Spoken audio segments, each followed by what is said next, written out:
Oldingi jumada o'zi aytib beramiz dedik, vaqt bo'lmaganligi uchun bu jumaga surildi. Qaysi qabriston, qaysi manzilda bo'lganini aytmaymiz.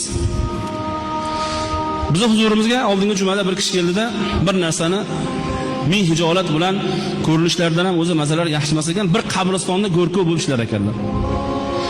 Birodarlar, biz aytayotgan narsa shu zamonda, shu kunlarda bo'lib turgan holat. Qabristonda go'rkov bo'lib ishlar ekanlar. Qolika bir ayolning qabri ochildi. Farzandi vafot etdi. Shu farzandini shu qabrga qo'ymoqchi bo'lishdi. Menga kelib shu qabrni ochib bering. Onamlarni, mana shu onalarni qabriga qo'yaman deb aytdilar. Xo'p dedimda, qabrni ko'lab ochib qarasamki, tandirni qabrni ichi xuddi tandirga olov yoqilganda qanday kul bo'lib ketadi qorayib. Xuddi shunday bo'lib turibdi.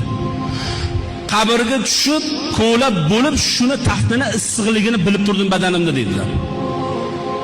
Hozir shu kunda bo'lib turgan holat. Tandirni yoqsangiz, ichi kuyib, qorayib, tushib kul, qabri ichi kul deydi. Shundan tutsam oyog'im kulga tushdi deyapti.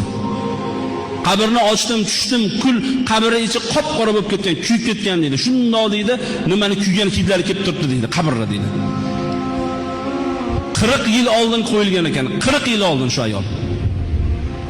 Tushdim, tafta shundoq qizib turibdi deydi.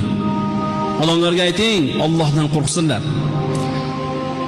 Bildik, bu ayol davlat ishida katta rahbar bir lavozimda ishlab, odamlarning musibatida qolgan ayol ekan. Ya'ni odamlarga ko'p zulm qilgan ayol ekan. Bildik. Ey birodarlar, odamlarga zulm qilayotganlar,